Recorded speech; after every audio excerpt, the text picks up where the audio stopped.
Jai Hind everybody, welcome to biology class.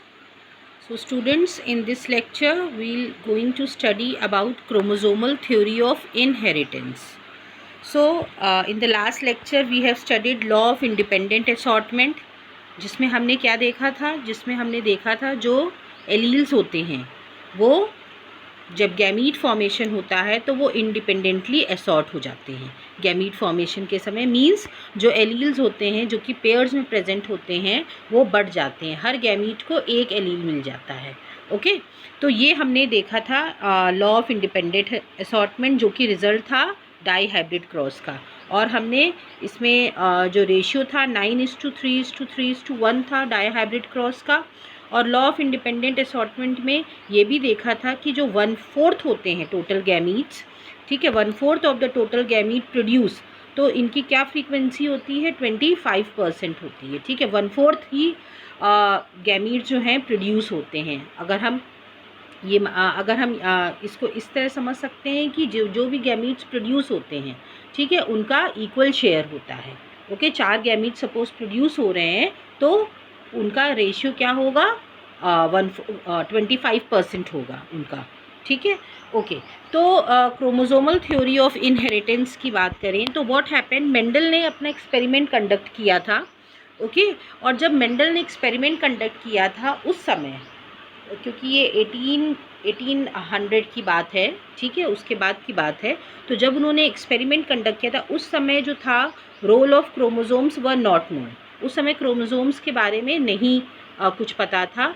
तो उन्होंने जो डिस्क्रीट यूनिट्स जो डिस्कवर किए थे उसको उन्होंने नाम दिया था फैक्टर, कि कुछ फैक्टर जैसी चीज़ होती है जो कि एक जनरेशन से दूसरी जनरेशन में पास होती है, क्योंकि उस समय क्रोमोसोम्स के बारे में किसी को कुछ नहीं पता था और ना ही उसके बारे में कोई भी डिस्कवरी हुई थी।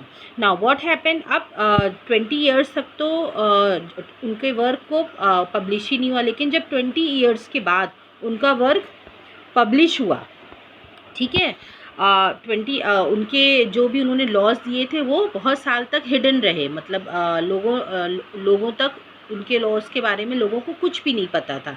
लेकिन जब 20 ईयर्स बाद उनका वर्क पब्लिश हुआ तो उस समय तक माइक्रोस्कोप, इलेक्ट्रॉन माइक्रोस्कोप की भी डिस्कवरी हो चुकी थी और जो रिसर्चर्स थे, जो साइंटिस्ट थे, वो क्रोमोसोम्स को आइडेंटिफाई कर चुके थे उस टाइम तक। ओके,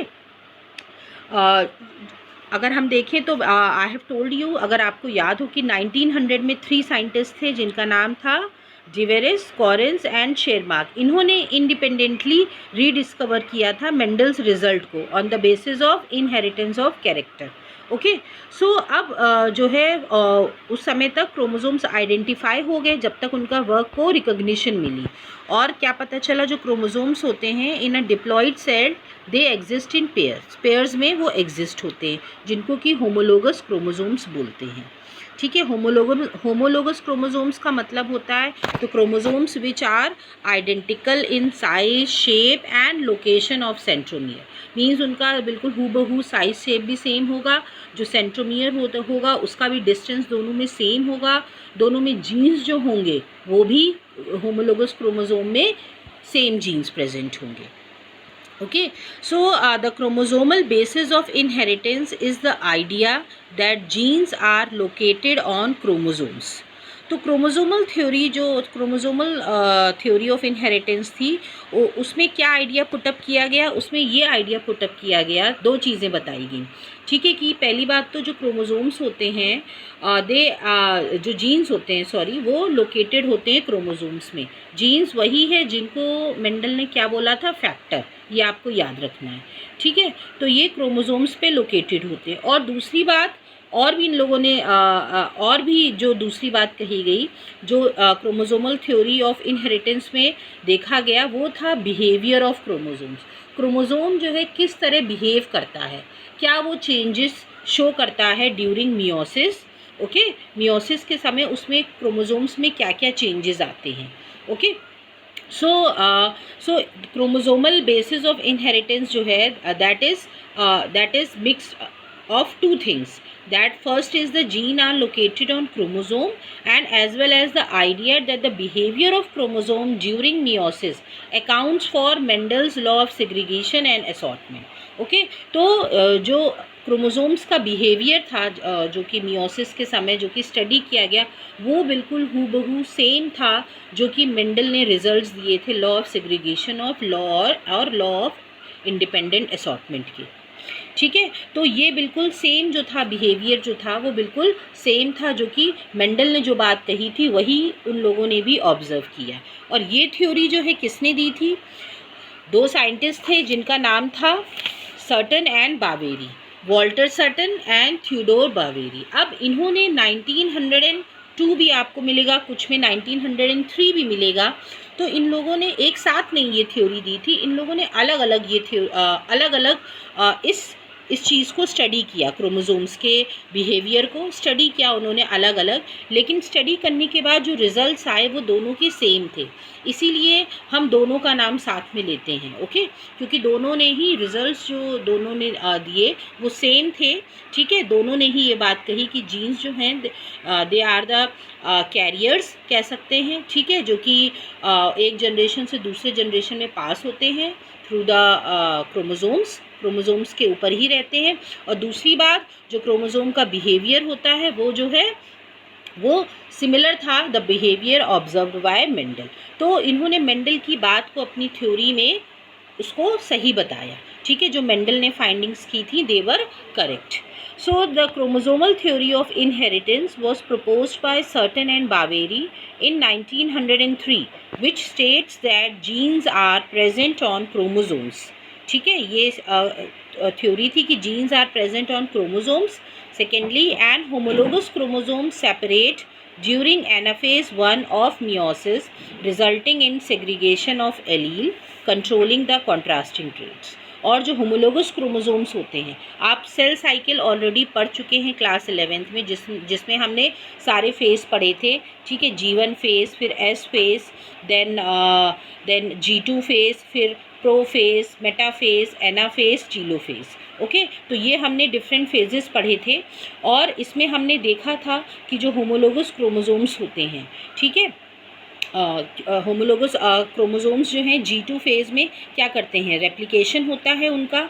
ठीक है, और सेम कॉपीज़ बनाते हैं। उसके बाद अगर हम बात करें तो डायरेक्टली एनाफेज़ में ये जो क्रोमोसोम्स होते हैं ये क्या होते हैं, ये सेपरेट होने लगते हैं, क्योंकि ये सारे के सारे मेटाफेज़ में इक्वेटोरियल प्लेट की बिल्कुल बीचों बीच आ जाते हैं और उसके बाद ये सेपरेट होना शुरू हो जाते हैं एनाफेज़ 1 में। मींस ये अपने अपने पोल्स की तरफ जाने लगते हैं और जिसको हम बोलते हैं सेग्रीगेशन ऑफ एलील्स। इसी तरह हम कहते हैं क्यों हम कहते हैं कि हर गैमीट में एक ही एलील जाता है, क्योंकि इसी समय जो है एलील्स का सेग्रीगेशन हो जाता है। एलील्स जो हैं वो आपस में अलग हो जाते हैं हर गैमीट में, या हम कह सकते हैं कि जो भी डॉटर सेल्स बनते हैं उनमें एक एक एलील जाता है। ओके, क्या क्या एविडेंस अभी हम इसको एक फिगर से भी और अच्छे से समझेंगे जो कि आपके एनसीईआरटी की बुक में दिया हुआ है। इसमें क्या क्या एविडेंस कंसीडर किए गए, कुछ बातें कही गई कि number of chromosome is constant from cell to cell within an organism. ठीक है, जो क्रोमोसोम नंबर होता है वो कांस्टेंट रहता है, वो कभी भी चेंज नहीं होता है। और सेम क्रोमोसोम्स नंबर्स जो हैं एक जनरेशन से दूसरे जनरेशन में जो है जब जाएंगे तो क्रोमोसोम नंबर सेम रहता है। दूसरा बात ये कही थी कि जो यूकैरियोट्स होते हैं इनके पास 2 कॉपीज़ होती हैं। ठीक है, हर टाइप के क्रोमोसोम की 2 कॉपीज़ होती हैं and their chromosome complement is set to be diploid, इसीलिए इसको हम 2n बोलते हैं। Okay, paired homologous chromosome separate during gamete formation. ठीक है, ये मेंडल की ही कही हुई बात थी जो कि इसमें भी बिल्कुल सही साबित हुई, आप ये कह सकते हो। The gamete contain half as many chromosome as somatic cell of the same organism. Each gamete has only one set of chromosome and said to be haploid. Diploid individuals are produced by fusion of two gamete nuclei, one from male parent and one from female parent, and they form a diploid organism. Okay, zygote बनता है and zygote is a diploid organism. तो ये बातें इसमें consider की गई थी जो कि आप ऑलरेडी पढ़ चुके हैं. Okay, now what were the basis of this chromosomal theory. अगर हम बात करें किस पे बेस थी, क्रोमोसोम कंटेन जेनेटिक मटेरियल. पहली बात तो क्रोमोसोम ही रिस्पॉन्सिबल होते हैं, ठीक है, क्योंकि इन्हीं में जेनेटिक मटेरियल होता है जो कि एक जनरेशन से दूसरे जनरेशन में पास होता है. Chromosomes are replicated. क्रोमोसोम्स में रेप्लिकेशन होता है, मीन्स वो अपनी सेम कॉपीज़ बनाते हैं डिवीजन से पहले, and passed along the parent to offspring. Nuclei of most eukaryotic cell contain chromosome that are found in homologous pairs. During meiosis, each homologous segregate into one of the two daughter nuclei. During gamete formation, different types of homologous chromosomes segregate independently. Okay, क्योंकि यहाँ पे non homologous chromosome इसलिए word use किया गया है क्योंकि segregation से पहले ही क्रॉसिंग ओवर हो जाती है. ठीक है, क्रॉसिंग ओवर हो जाती है जो कि प्रोफेज का एक पार्ट है. If you remember, crossing over हो जाती है. अगर नहीं आपको याद है तो प्लीज़ पहले आप सेल डिवीजन के डिफरेंट फेजेस पढ़ लीजिए, then it will be easy to you to remember. तो क्रॉसिंग ओवर हो जाती है जिसमें क्या होते हैं, एक्सचेंज हो जाता है. नॉन होमोलोगस क्रोमोसोम्स जो क्रोमैटिड्स होते हैं उनमें क्या होते हैं, वो एक्सचेंज हो जाते हैं उनके पास, और उसके बाद जो है सेग्रीगेशन हो जाता है इंडिपेंडेंटली. मीन्स हर गैमीट के पास जो है एक एक एलील चला जाता है along with chromosome. Okay, so her parent जो है एक सेट ऑफ क्रोमोसोम कंट्रीब्यूट करता है. ओके, ये है ये क्रॉस है जो कि आप देख सकते हो इंडिपेंडेंट असॉर्टमेंट में हमने पढ़ा था. ओके, जो कि दो कैरेक्टर्स लिए गए थे, येलो का लिया गया था, राउंड सीड लिया गया था, और येलो कलर लिया गया था. तो ये दिखाया गया है इसमें. ये एक सेट है. तो इसमें क्या हुआ, सबसे पहले आप देख रहे हो कि रेप्लिकेशन हुआ है. ठीक है, रेप्लिकेशन के बाद मीन्स सिमिलर कॉपीज़ बनी हैं. फिर मियोसिस 1 हुआ है जिसमें 2 गैमीट्स बनेंगे, 2 डॉटर सेल. फिर फाइनली मियोसिस 2 में 4 डॉटर सेल्स बन जाते हैं. ओके, ओके, हर पेरेंट के. Now this is given in your NCERT. ये आपको समझाया गया है कि किस तरह जो है जो हम बात करते हैं कि जो एलील्स होते हैं वो सेग्रीगेट हो जाते हैं, वो अलग हो जाते हैं और एक एक गैमीट्स में पहुंच जाते हैं. यही है लॉ ऑफ सेग्रीगेशन. तो आप देख रहे हो इसमें येलो और रेड से क्रोमोसोम ये क्रोमोसोम्स दिखाए गए हैं, होमोलोगस क्रोमोसोम्स हैं. ओके, और फिर इसमें आप देख रहे हो जो जीवन फेस है, जीवन फेस में क्रोमोसोम्स बन जाते हैं. ठीक है, जो DNA पड़ा रहता है वो क्या होता है, क्रोमोसोम्स बना लेता है, और मीन्स जो DNA मटीरियली होता है वो एक प्रॉपर सीक्वेंस में अलाइन होकर क्रोमोसोम्स बना लेता है. इसके बाद S फेस आता है जिसमें क्रोमोसोम्स जो है वो क्या होता है, वो उसका रेप्लिकेशन स्टार्ट होता है. ठीक है, रेप्लिकेशन स्टार्ट होता है मीन्स वो जो है अपना नंबर बढ़ाता है. जो जितना भी क्रोमोसोम होता है वो दुगना हो जाता है. सिंथेसिस फेज जिसको बोलते हैं. G2 फेज में आप देख रहे हैं इसमें जो है आपका रेप्लिकेशन हो चुका है, और आप देख रहे हैं सबके साथ एक एक कॉपी और आ गई है. ठीक है, येलो के साथ भी, ग्रीन के साथ भी, रेड के साथ भी. ये सिर्फ दिखाया गया है ये क्रोमोसोम्स हैं. ओके, फिर डायरेक्टली इसमें एनाफेज जंप करके एनाफेज के बारे में ही बताया गया है, क्योंकि फिर बीच में आपका क्रॉसिंग ओवर होगा. फिर जो क्रोमोसोम्स होंगे वो आपके इक्वेटोरियल प्लेट की तरफ अलाइन हो जाएंगे, बिल्कुल बीचों बीच सेंटर में. ठीक है, और फिर एनाफेज में आप देख रहे हो ये क्रोमोसोम्स जो हैं ये अलग हो रहे हैं. ये जो होमोलोगस क्रोमोसोम्स हैं ये अलग होना शुरू हुए, और ये मियोसिस 1 है. मियोसिस 1 में आपको 2 गैमीट्स मिल जाएंगे. ओके, ये 2 गैमीट्स आप देख रहे हैं. फिर इनका मियोसिस 2 की अगर हम बात करें, सेम एनाफेज में स्टार्टिंग के सब कुछ वैसे ही होगा. अब ये एनाफेज में जो होमोलोगस क्रोमोसोम्स हैं वो भी अलग होके कितने चार जर्म सेल्स बन जाएंगे। So this is the concept of chromosomal theory of inheritance, ठीक है, जिसमें दोनों ही जो मेंडल की बातें थी उनको जस्टिफाई किया गया, उनकी बातों को सही बताया गया। ओके, और वो सटन और बावेरी ने ये इसके ऊपर दोनों ही बातें कही। उन्होंने कहा कि जीन्स जो हैं वो प्रेजेंट होते हैं क्रोमोसोम में, और जो बिहेवियर होता है क्रोमोसोम का वो बिल्कुल पैरेलल होता है बिहेवियर ऑफ जीन। पैरेलल का मतलब यहाँ पे है कि क्योंकि जो जीन्स होते हैं वो क्रोमोसोम्स में प्रेजेंट होते हैं, आपको पता है, ठीक है, और जैसा जैसा क्रोमोसोम बिहेव करेगा तो जीन भी वैसे ही बिहेव करेंगे। जब क्रोमोसोम्स पास होंगे एक जनरेशन से दूसरे जनरेशन तो साथ में जीन्स भी पास हो जाएंगे।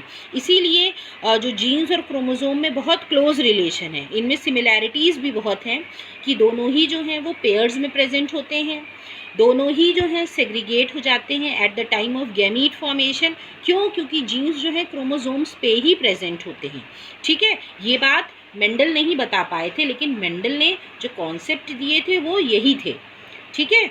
तो ये बात बाद में सटन एंड बावेरी ने क्रोमोसोमल थ्योरी ऑफ इनहेरिटेंस के थ्रू अपनी बात को उनकी बात को प्रूव किया।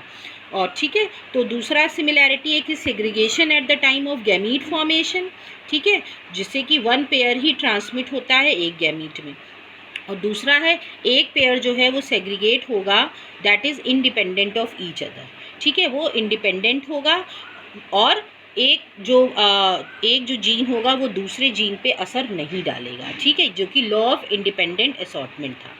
जब एलील सेग्रीगेट होंगे अलग अलग हर एक गैमीट में जाएंगे तो क्या होंगे, जितने भी जीन्स होंगे वो एक दूसरे पे असर नहीं डालेंगे। मीन्स जो भी पर्टिकुलर जीन होगा वो अपना ही कैरेक्टर एक्सप्रेस करेगा, वो दूसरे जीन के कैरेक्टर को अफेक्ट नहीं करेगा। तो दोनों ही बातें यहाँ पे सही होती हैं, सेग्रीगेशन भी हो गया है और असॉर्टमेंट भी हो गया। मीन्स कोई भी इफेक्ट एक जीन का दूसरे जीन पे नहीं पड़ता है, ठीक है। तो ये है आपका chromosomal theory of inheritance. Hope you all have understood. नहीं समझ में आया है तो बेटा एक बार और आप लोग वीडियो देखिए, और दूसरा इससे पहले आप थोड़ा सा सेल डिवीज़न अगर आप भूल गए हैं तो क्या क्या उसके फेस थे उसको आप याद करिए, क्योंकि उसी का यहाँ पे एप्लीकेशन है, उसी के थ्रू बताया गया है कि किस तरह सेग्रीगेशन होगा और एक एक गैमीट को एक एक एलील मिलेगा। Okay, thank you everybody.